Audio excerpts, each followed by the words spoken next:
സുഹൃത്തുക്കളെ, ചലച്ചിത്ര സംവിധായകനും അഭിനേതാവും അതിലെല്ലാം ഉപരി കഥയും തിരക്കഥയും രചിച്ച് മലയാളികളുടെ മനസ്സിൽ എക്കാലവും സ്ഥിരപ്രതിഷ്ഠ നേടിയിട്ടുള്ള പ്രിയ കലാകാരൻ ശ്രീനിവാസൻ്റെ വിയോഗത്തിൽ അനുശോചനം രേഖപ്പെടുത്തിക്കൊണ്ട് സംസാരിച്ച ചില ആളുകളുടെ അതിൽ സംവിധായകൻ ജോയ് മാത്യു ഉണ്ട്, നടി ലാൽ ചേച്ചിയുണ്ട്, അതേപോലെ തന്നെ ചലച്ചിത്ര താരം ഇർഷാദ് ഉണ്ട്, സംവിധായകൻ MA നിഷാദ് ഉണ്ട്, ജോസ് തോമസ് ഉണ്ട്, അങ്ങനെ ഒരുപാട് പേരുണ്ട്, സംവിധായകൻ മേജർ രവി ഉണ്ട്.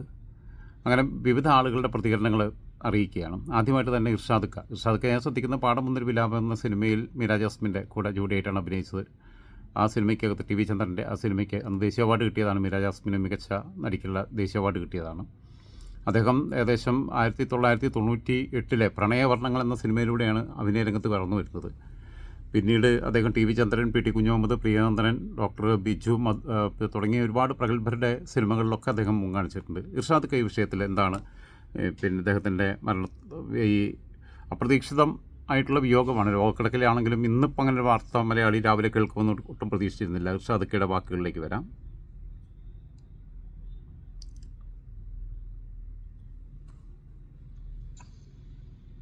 Good morning. Good morning. അത്ര നല്ല ഗുഡ് മോർണിംഗ് അല്ല ഇന്നലെ. അതെ. സീനിയർ യാത്രയിലായിരുന്നു ആ സമയത്ത്. അപ്പൊ എന്നെ വണ്ടി സൈഡാക്കി നമ്മള് തിരിച്ചെറണാകുളത്തേക്ക് വരാനുള്ള ഒരു പരിപാടിയിലാണ്. എങ്ങോട്ട് പോവുകയായിരുന്നു? ഞാൻ തൃശ്ശൂർക്ക് യാത്രയിലായിരുന്നു. അപ്പൊ ആ സമയത്താണോ സീനിയറിന്റെ ഒരു അതെ, രാവിലെ യാത്ര പോയി. അപ്പം സീനിയറിന്റെ ഒരു വിയോഗത്തെ കുറിച്ച് ഇർഷാദിക്കയുടെ മനസ്സിൽ, കാരണം വണ്ടി ഈ വാർത്ത കേൾക്കുമ്പോഴും വണ്ടി തിരിച്ച് പോരുമ്പോഴും മനസ്സിൽ ചിന്തിച്ചുകൊണ്ടിരിക്കുന്ന അത് തന്നെ ആയിരിക്കുമല്ലോ. ഞാനത് അതെ തന്നെ വളരെ അസ്വസ്ഥമാക്കിക്കൊണ്ടിരിക്കുന്ന ഒരു വാർത്തയാണല്ലോ അത്. ശരിക്കും പറഞ്ഞാൽ മലയാളത്തിന് വലിയ നഷ്ടം തന്നെയാണ്. ശ്രീനേട്ടനായിട്ട് പേഴ്സണലായിട്ട് സിനിമയുടെ അപ്പുറത്തൊരു സൗഹൃദം ഉണ്ടാക്കാൻ എനിക്ക് തോന്നണം അങ്ങനെയാണ്. ഞാനിപ്പോ ശ്രീനേട്ടൻ ചെയ്ത ഒരു തിരക്കഥയുടെയും ഭാഗമായിട്ടുള്ള ഒരു കഥാപാത്രവും അഭിനയിക്കേണ്ടി വന്നിട്ടില്ല. കുറച്ച് സിനിമകൾ മാത്രമേ ഞങ്ങൾ അസോസിയേറ്റ് ചെയ്തിട്ട് പോലും ഒരുമിച്ച് അഭിനയിക്കും. പക്ഷെ അതിനപ്പുറത്തേക്ക് അതാണ് പരിഗണനയും ചേർത്ത് പിടിക്കലും തമ്മിലുള്ള രണ്ട് വ്യത്യാസങ്ങളുണ്ട്. നമ്മള് വേണമെങ്കിൽ ഒരു കഥാപാത്രമായിട്ട് ഇതുവരെ പരിഗണിച്ചില്ല, പക്ഷെ നമ്മള് എപ്പോ കാണുമ്പോഴും ചേർത്ത് പിടിക്കുക, അല്ലെങ്കിൽ വിശേഷങ്ങൾ അറിയുക, കണ്ട് നീ എന്റെ രൂപം മാറിയല്ലോ എന്ന് പറയുക, അങ്ങനെ അത്രയും ഒരു അടുപ്പം കാണിച്ചൊരു മനുഷ്യനായിരുന്നു. അതാണ് നമ്മുടെ ഒരു സന്തോഷം. ഞാൻ ആദ്യം സന്തോഷിച്ചുകാരത്തുമായിട്ടാണ് ഒരിക്കൽ വളരെ അടുപ്പത്തിൽ പരിചയപ്പെട്ടത്. അപ്പൊ സന്തോഷിന്റെ ഒരു പുസ്തക പ്രകാശന സമയത്താണ് അത് പരിചയപ്പെടുന്നത്. അങ്ങനെ വേറൊരു സിനിമയുടെ അപ്പുറത്തേക്കൊരു സൗഹൃദം കാത്തുസൂക്ഷിക്കാനോ അതൊക്കെ പറ്റിയിട്ടുണ്ട്. അവസാനമായിട്ട് കാണുന്നത് അമ്മയുടെ ഇലക്ഷൻ കഴിഞ്ഞ ഓഗസ്റ്റ് 15 തീയതി വോട്ട് ചെയ്യാൻ വന്നപ്പോഴാണ്. അന്നും വന്നിരുന്നു. അതെ, വന്നിരുന്നു. അതിനുശേഷം 2 ആഴ്ച മുമ്പുണ്ടായ വീഴ്ചയിലാണ് ചെറിയ പ്രശ്നങ്ങളൊക്കെ ഉണ്ടാകുന്നത്. പിന്നെ ശ്രീനിവാസന്റെ സിനിമകളെ കുറിച്ചിട്ടുള്ള അഭിപ്രായം എന്താ? സ്ക്രിപ്റ്റ് പ്രത്യേകിച്ചും ഡയറക്ട് ചെയ്തതല്ല.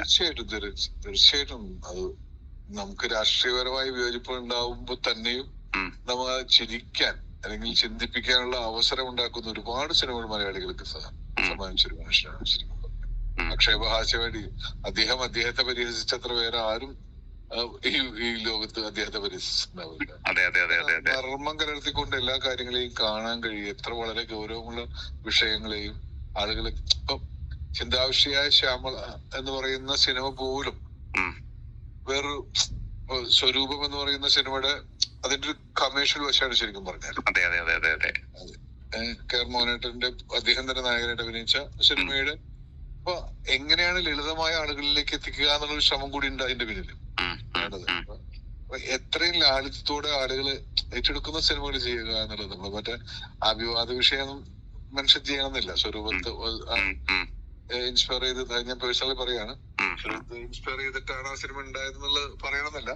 ഞാൻ ആ ലാളിത്യത്തെ കുറിച്ച് പറയണേ. എങ്ങനെയാണ് ലേറ്റർ ആക്കി അത് പറയുന്ന കുഴപ്പമില്ല. കാരണം എന്താ വെച്ചാൽ പിന്നെ നമ്മള് ഒരു കടുകട്ടി ഭാഷയിൽ ഒരു സാധനം ചിലപ്പോ പറഞ്ഞു കഴിഞ്ഞാൽ നല്ല മലയാളത്തിലെ സാഹിത്യത്തിലുള്ള നമ്മളെ പിന്നെ സ്വാധീനം വെച്ചിട്ട് നമ്മൾ സംസാരിക്കുന്നതും നമ്മൾ സാധാരണ മനുഷ്യനോട് സംവദിക്കുമ്പോൾ ഒരു ചായപ്പടിയിൽ എന്ന് പറയുന്ന പോലെയുള്ള രണ്ടും തമ്മിലുള്ള വ്യത്യാസമുണ്ട്. അതായത് ഒരു വലിയ ഒരു പ്രഭാഷണ പരമ്പരയിൽ സുകുമാർ അഴീക്കോട് പറയുന്ന അതേ സാധനം തന്നെ വേണമെങ്കിൽ നാട്ടുമ്പുറത്തെ ഒരാൾക്ക് ഒരു ചായക്കടയിൽ നിന്ന് പറയുമ്പോൾ മനസ്സിലാവുന്ന ഭാഷയിൽ വേറെ രീതിയിൽ കൺവെർട്ട് ചെയ്യുന്ന രീതി ഉണ്ടായിരുന്നു അവർക്ക്.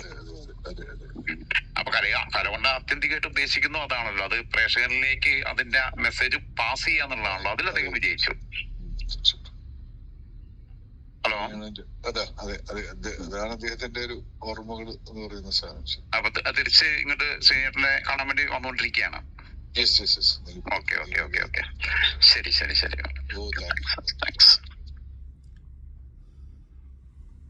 അതായത് പിന്നെ ഈ ആർട്ട് ഫിലിം എന്ന് പറയുന്ന കാറ്റഗറിക്കകത്ത് പറയുന്ന പല കാര്യങ്ങളും അതിനേക്കാൾ കൂടുതൽ ജനപ്രിയമാക്കി മാറ്റുന്ന വേറെ രീതിയിൽ അവതരിപ്പിക്കാനുള്ള ശേഷി അദ്ദേഹത്തിന് ഉണ്ടായിരുന്നു എന്നുള്ളതാണ്. അദ്ദേഹം പേഴ്സണൽ എന്ന് പറഞ്ഞെങ്കിൽ എത്ര പേഴ്സണലായിട്ടുള്ള സംഭവങ്ങളൊന്നും അതിലില്ല, വിവാദ വിഷയങ്ങളും ഇല്ല. അത് അതിനെ ട്രീറ്റ് ചെയ്യുന്ന രീതിയാണ്. അത് പിന്നെ മനുഷ്യന് ഇപ്പം ആഗോളവൽക്കരണം, ഗ്ലോബലൈസേഷൻ, ലിബറലൈസേഷൻ എന്നൊക്കെ പറഞ്ഞിട്ട് ക്ലാസ് എടുത്തു കഴിഞ്ഞാൽ ആർക്കെങ്കിലും മനസ്സിലാവില്ല. എനിക്ക് തന്നെ ഉണ്ട്.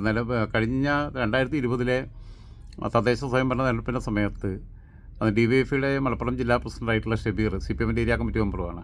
അവിടെ ഒരു ആദിവാസി കോളനിയിൽ പ്രസംഗിക്കുമ്പോൾ ബ്രിട്ടീഷ് ബ്രോഡ്കാസ്റ്റിംഗ് സർവീസ് BBC എന്ന് പറഞ്ഞിട്ട് പ്രസംഗിക്കുന്നുണ്ട്.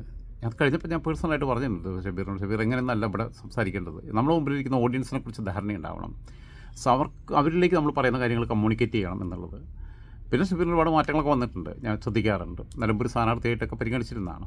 പറഞ്ഞു വന്നത് ആ കാര്യത്തിൽ ശ്രീനേട്ടൻ വിജയിച്ചിരുന്നു എന്ന് തന്നെയാണ് ഇർഷാദക്ക പറഞ്ഞു വെക്കുന്നത്. ഇർഷാദക്ക ഒരു ഇടതുപക്ഷ സഹയാത്രികനാണ്, അതുകൊണ്ടാണ് ഈ രാഷ്ട്രീയമായ അഭിപ്രായ വ്യത്യാസം എന്ന വാക്ക് ഉപയോഗിച്ചത്. ഞാൻ മനസ്സിലാക്കുന്നിടത്തോളം വെച്ച് ശ്രീനിവാസനും ഒരു ഇടതുപക്ഷ സഹയാത്രികൻ തന്നെയായിരുന്നു, ലെഫ്റ്റ് ഐഡിയോളജി തന്നെയായിരുന്നു. പക്ഷേ അത്